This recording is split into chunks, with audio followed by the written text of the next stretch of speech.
Is it on? Okay. Hi, I'm Monica Volb, and what? Red light's flashing. Yes.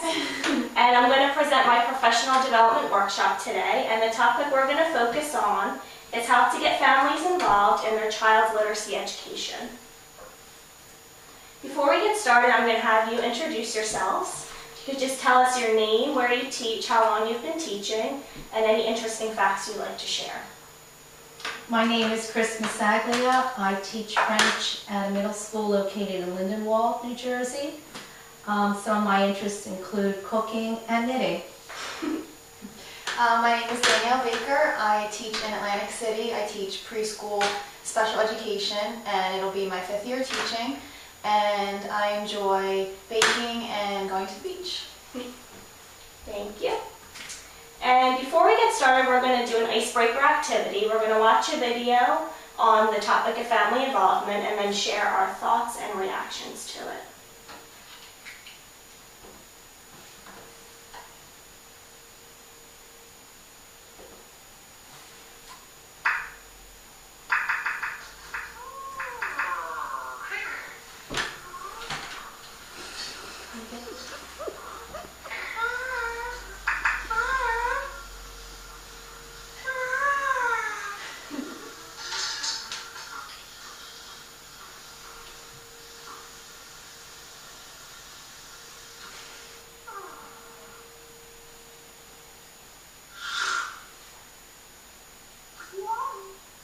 Searching for ways to help our children with their learning and formal education. Reading helps enrich their vocabulary and sharpen their minds.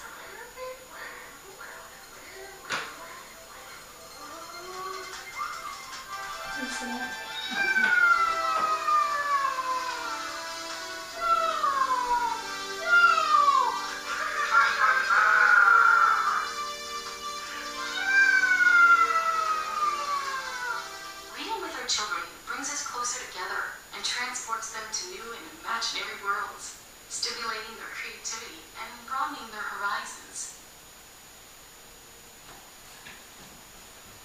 Okay, so do any of you want to share your reactions to the video or what you liked or disliked about it? Well, I think that it's very true to life because a lot of times parents are so busy at home, washing the dishes or doing laundry and things like that, that their kids are often set to the side to work by themselves, and there needs to be a lot more family involvement in reading and literacy. Okay, do you want to share anything? I agree with Danielle in that I believe it's the same situation and that families do get preoccupied.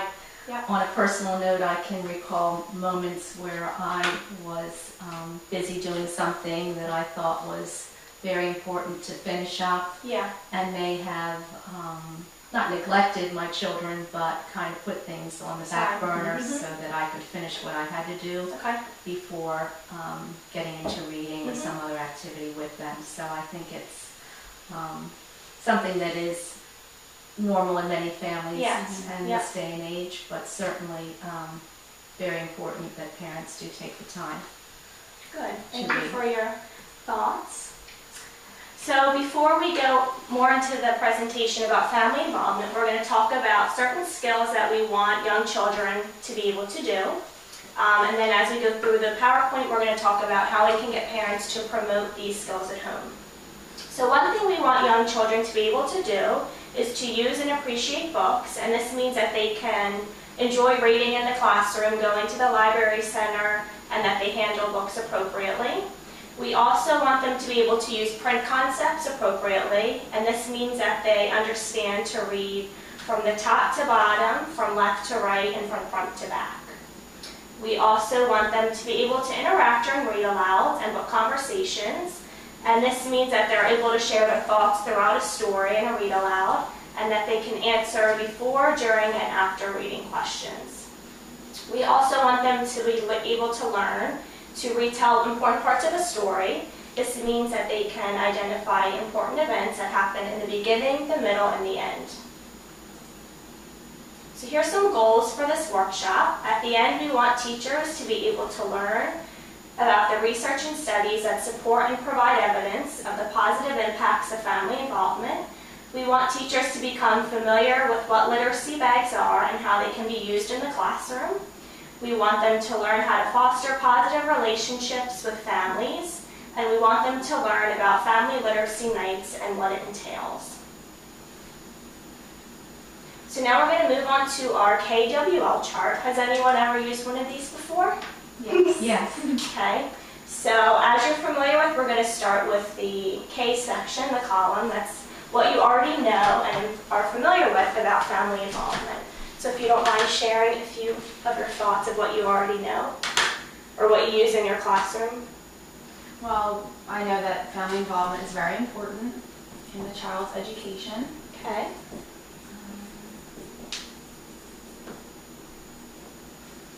Any other ideas of what you're already familiar with or things that you do in the classroom to get families involved?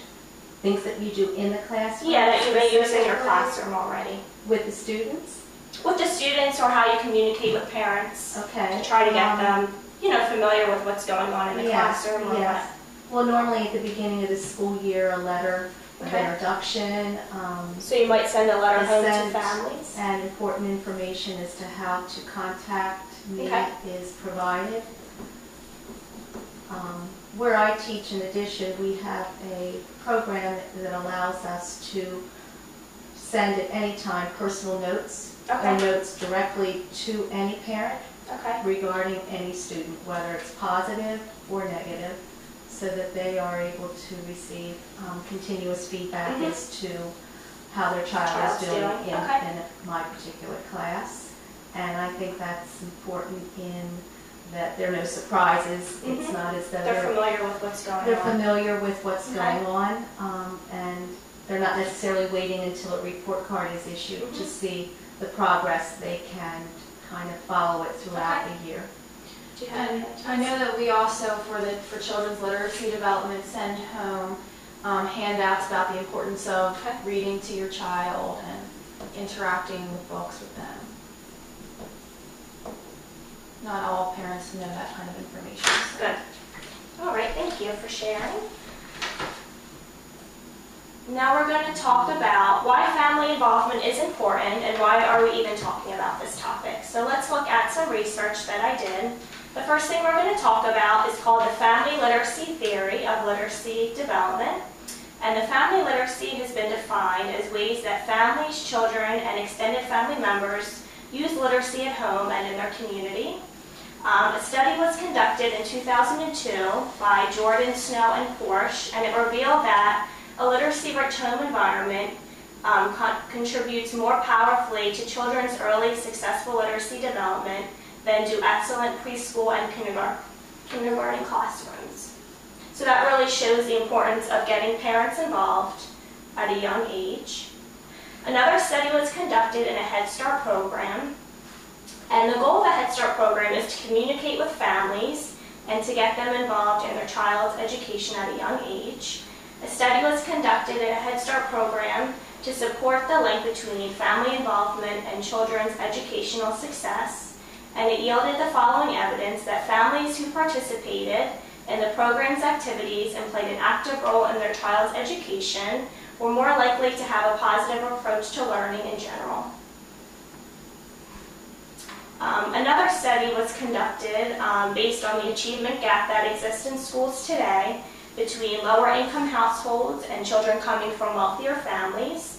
The study was conducted on ethnically diverse students from low income families, grades K through 5, and whose mothers lacked formal education.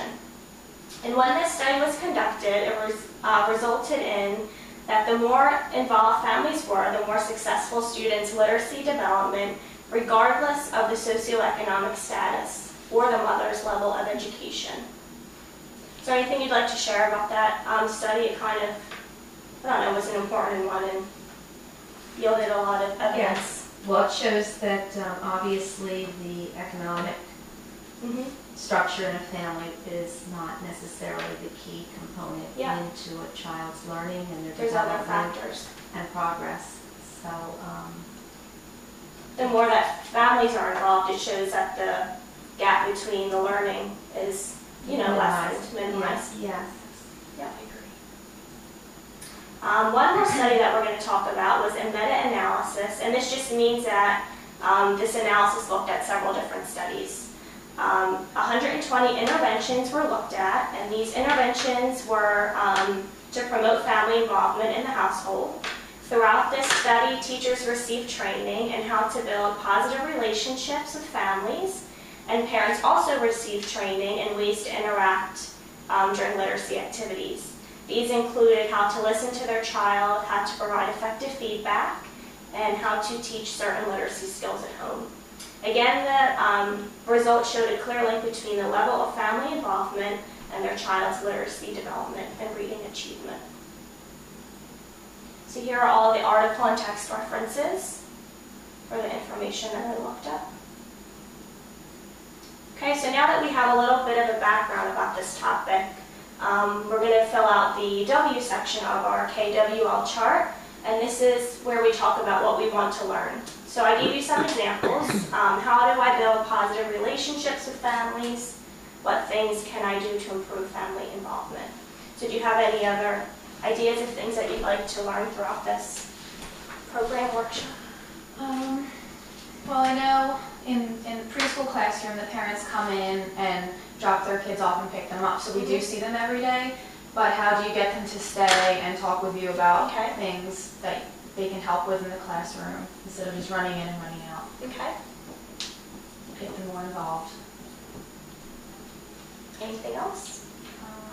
In my situation, in that I teach at a middle school, many of the parents work, and the school does and has tried to involve the parents by holding workshops in the evening that are directly related to literacy. And we find that we're having difficulty in getting the numbers of parents to come in. It'll be a handful of parents, and we're looking more so to have more turnout. And we find that it's difficult because of schedules. So how might we better find a way of getting them at the school and how to attract them to come into the workshop without imposing on their personal. Okay, good. So hopefully as we go through more of this presentation, we'll answer some of your questions and what you'd like to learn more about.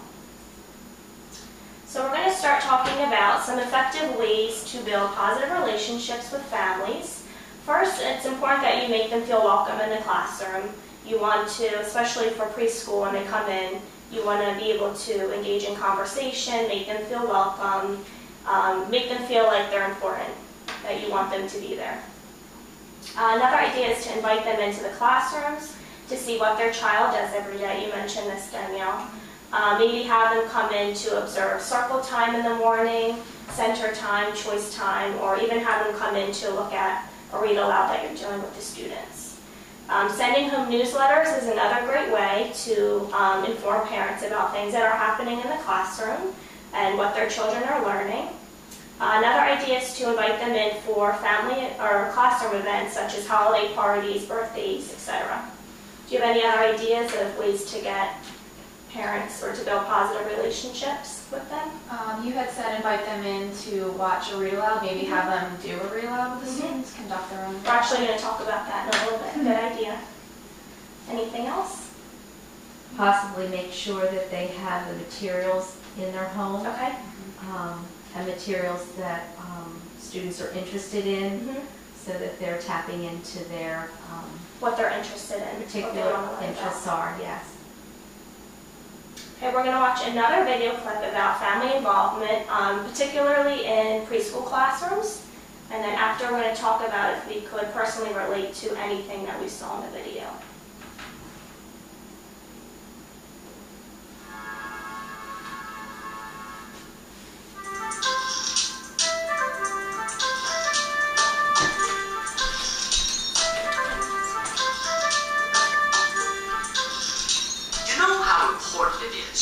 To become involved in their children's learning. And you've probably found some great ways already to get parents to participate. But it's a continuing challenge. Fuel your thinking with ideas from Jamie Klein, the director of the Child and Family Development Resource Center at Eastern Connecticut State University. One of our things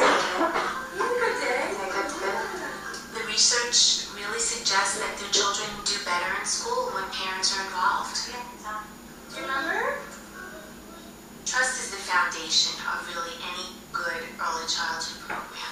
If you build trust with the family, then, you know, the world is your oyster. You can really do anything, because then that allows you to develop a really intimate relationship, and it also allows you into their world. 7 pounds. Good. Yeah, I bought new clothes and everything. Leaving a child at any center, there's always an anxiety level, a mixture of relief that you have them in such good hands, with anxiety that you're not there every moment, and again, relief that you're not there every moment of the day. They're in the hands of other people, so not only is it an advantage and reassuring to the parent to know what's happening when they're at school, but also creates a kind of cohesion with what you do at home, knowing where they are in terms of language and skills and motor abilities. You sort of notice as a parent, but it becomes a part of the allure of watching a child grow up. Sometimes parents really need coaching on how to ask their children questions. Yeah, Tom.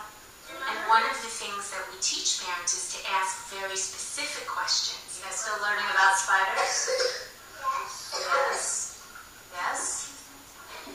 And when they actually spend time in the classroom, they become so familiar with the routine that they automatically know how to ask questions like, you know, what did you have for snack today? When a parent is involved in a child's schooling, it impacts their educational experience, because they have a basis, they have a foundation, and they have some knowledge as to what that child is learning and why that child is learning that at that particular time. So it's that tie-in of extending the learning from the classroom to home. Well, he said, is it when it's cold and we So that's why that link from home to school is so important. That's why we want parents in the classroom. That's why we provide parent newsletters. That's why at the end of the day we'll have a little wipe-off board that says what the highlights of the day were. We have parent volunteers who just really want to just come in and be in the classroom, you know, for whatever amount of time, you know, they can volunteer. And that's really a wonderful way to develop relationships with parents. Yes, they do crunch. One of the things that has been so successful is giving parents actual hands-on material. It may be, you know, just a list of favorite books that their children enjoy reading and taking them home from the library at school.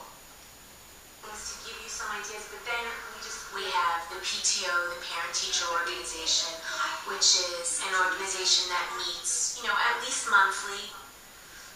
They plan different activities both in the classroom, and then they plan events out of the classroom, family events. share information between each other about But I'm hoping that what it will develop into is also a sort of feedback mechanism for parents, that we develop a way of having conversations with teachers. There's so many ways that parents can get involved. The key is to offer a variety of ways so that the parent can find some way that they're comfortable.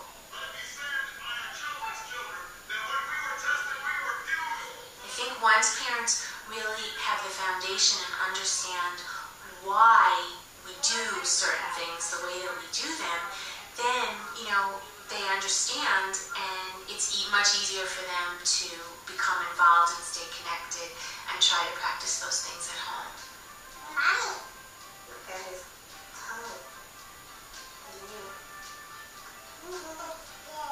Hi, Melanie.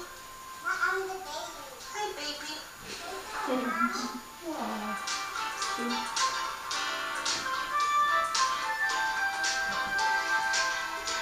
All right, do either of you want to share something that you could relate to or identify with in that video? I like the idea where they said to help parents ask specific questions to their child, because I think a lot of times parents don't know, or maybe just don't think of that, especially when they come into the classroom. They might just say, did you have a good day? And they say Yeah. yes, and they don't And ask then that's specific the end of questions. it. Yeah, so it's good to have teachers kind of say, well, what did we do in circle time this morning? And kind of prompt them and get them talking more. Yep. Good. All right. So a lot of parents may ask or wonder, why should I read to my child? What's the benefits? So it's important as teachers that we provide parents with this information, because we can't really assume that they already know, as we do as teachers. So some of the benefits are, it's a bonding experience that fosters one-on-one communication. The child feels important and valued, spending time with their parents. Reading is an essential skill in order to be a proactive citizen. It increases their attention span and exposes them to new situations and cultures. It teaches them appropriate reading behavior, and it's fun to do together. So are there any other ideas that you have, that you can think of the benefits of reading to children at home?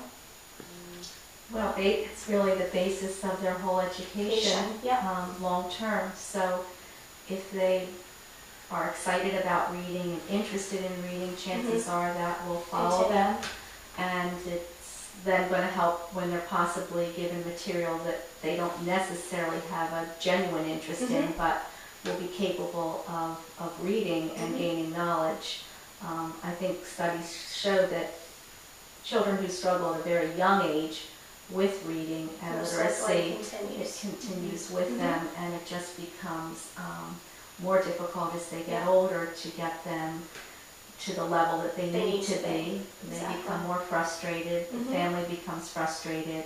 So I think if you can develop a love for reading at a young age, and certainly it needs to be family oriented as well as what's happening in the school environment. Good. We're also going to talk about the importance of oral language development. Oral language and speech development is also very closely related to children's literacy development and achievement. So some information that you can share with families is how to also promote speech and language development at home. It's important that parents speak slowly to their child and use correct grammar. It's important that they don't interrupt their child's speech attempts or put them down for something that they're trying to say. Don't correct child's errors, but model the correct way to say something. For instance, if a young child says, "me want a tootie," meaning cookie, you might say, "I want a cookie too." So you're just not telling them that they're wrong, but you're just modeling the correct way to say something. It's important that parents just speak to their child, ask them questions, like you said earlier, engage in conversations, ask them specific questions. Providing experiences like going to the zoo, farms, museums are also good ways to introduce new vocabulary and get them talking. Another thing is to expand on their speech and introduce new vocabulary. So for instance, if a child says more milk, you might want to say, "I want more milk." So you're then kind of expanding on what they're already saying. Kind of like with this as well. She says more. And we say, "I want more," or "I want more milk." So you're teaching them different words, introducing them to new things. Another important thing is just to invite families into the classroom, like we talked about earlier. A teacher can model appropriate reading behaviors through a read aloud. Parents can observe these ways to interact with their child at home. And also, like you stated earlier, Danielle, offer opportunities for parents to come into the classroom and actually read to the children. So it's giving them the practice and the skills that should be, they should be engaging in at home as well. Another idea that we're going to talk about is called a Family Literacy Night. We're going to watch a short video of a school that's already implemented this into their school, and then we're going to talk about the idea of implementing this at our own school.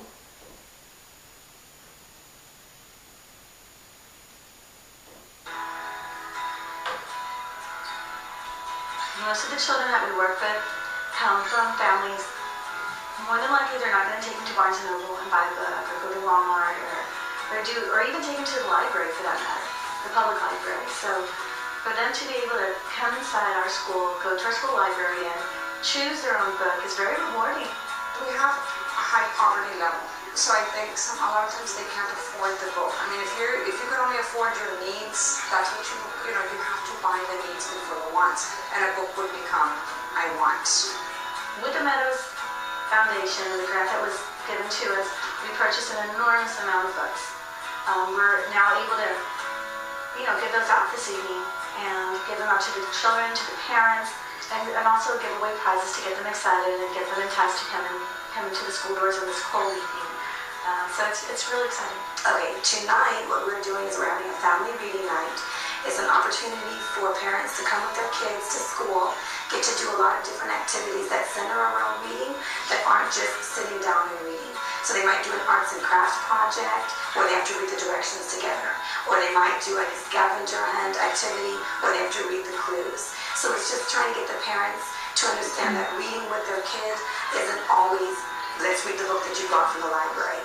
It could be playing a game and reading the directions. It could be reading, off a karaoke screen, anything like that for them to take these activities and be able to do them at home with their kids. The kids are so excited. Every time that we have RIP distribution, they see the books out there and they're excited. They want to come and they want to get their book to take home. A lot of times they pick up books for themselves. And I even have some kids that pick up books for their younger brothers or sisters that don't get to come to school. So they love walking around and shopping. I'm excited to receive my book tonight. Yeah, it's fun because we get to get whatever book we want. Any book we want. Our school, this is its 6th year in having a family reading night. Not at this scale though. Because of the Meadows Foundation, we have this place it's gorgeous. The teachers were excited. They went all out with the decorations. There's, complimentary food and drinks, which always is nice for the children and the families, because a lot of parents, they work, they come home, and then to go to a family reading night, so they have something to snack on. And the best part is these free books. Children are going home, and books are expensive, and here they are, given another opportunity to take home another book.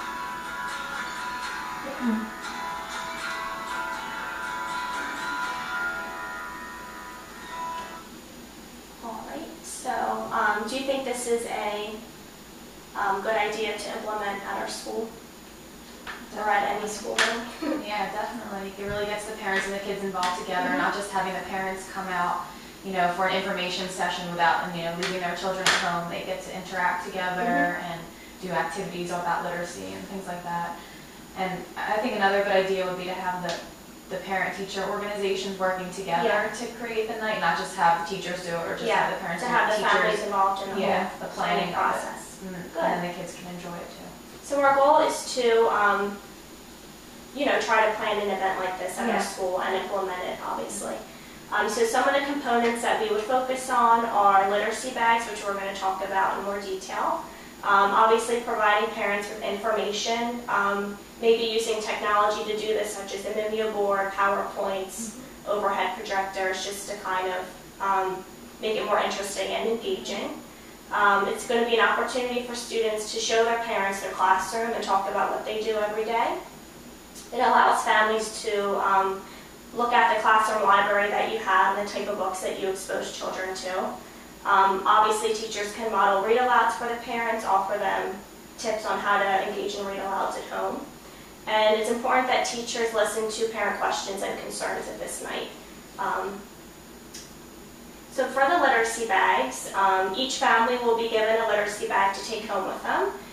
It's going to be included one backpack and 5 different stories that are appropriate for ages pre-K to K. The books include Brown Bear, What Do You See? The Three-Bellied Goat's Gruff, Hispanic story called Abuela, an African-American story called Tar Beach, and another Hispanic story called A Chair for My Mother. So let's talk about why I chose these books to include in the literacy bags. They appeal to the interests of young children with repetitive text, like in Brown Bear, and Three-Bellied Goat's Gruff. It meets varying developmental levels of students. Some of the stories are more basic, some of them have a bigger plot line and are more involved.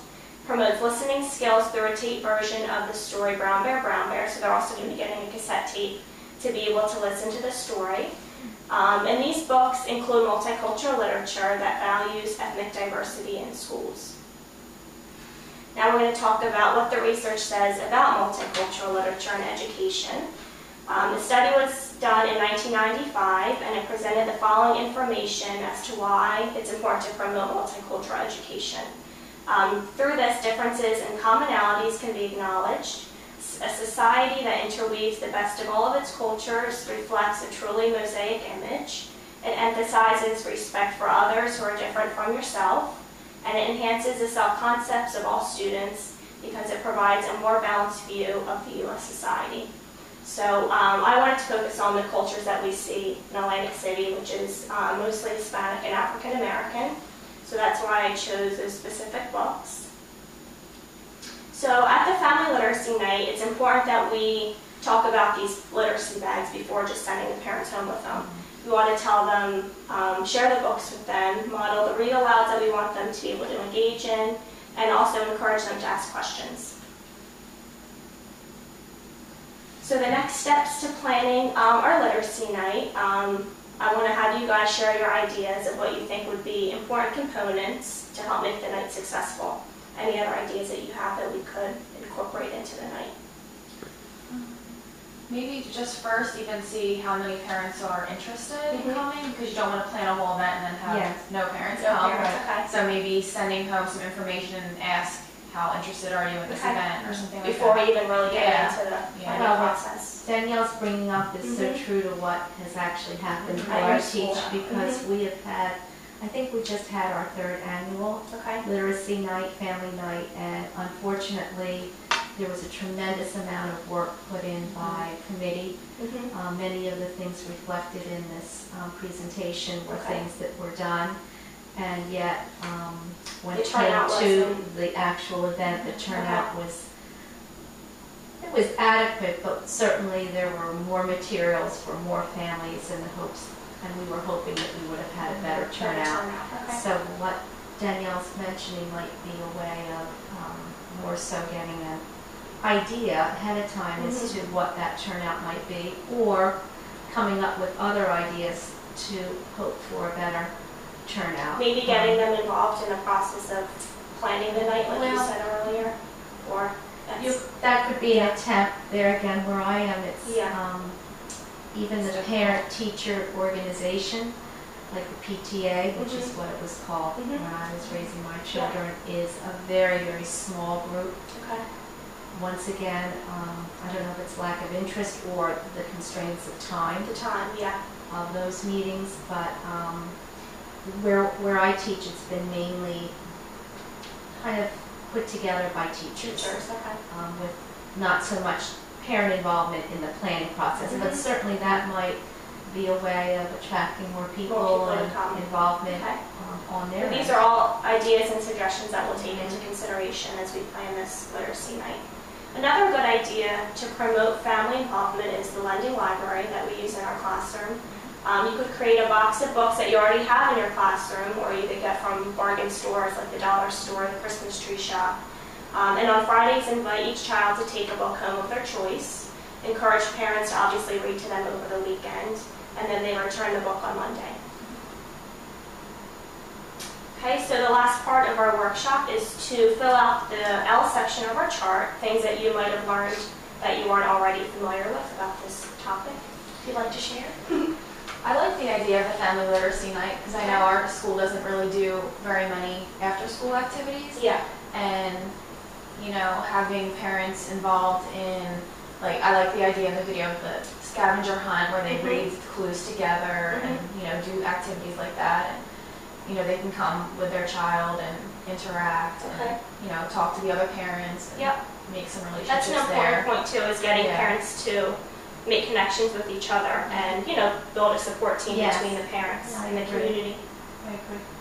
I think what I learned is that literacy is not necessarily just reading a book, that it also can include games in the sense that you're reading directions. These are all such important tools. And parents might not really realize that just reading, you know, pointing out letters when you're driving, talking about what you say, that is all part of literacy development. So making it fun. Making it fun, and it's not just necessarily a book. And these are all ideas that teachers can obviously present to families as they, you know, try to encourage them to get involved at home with their child. Good. Okay, the last part is just for you to complete a little survey, if you would, about the presentation, just to get some feedback. And And if I were doing this with a larger group of people in a school, I would obviously then have a sign-up sheet to form a committee to get teachers involved with planning this literacy night.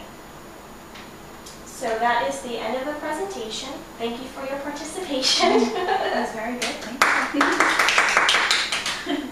You can just hit the button again, yeah.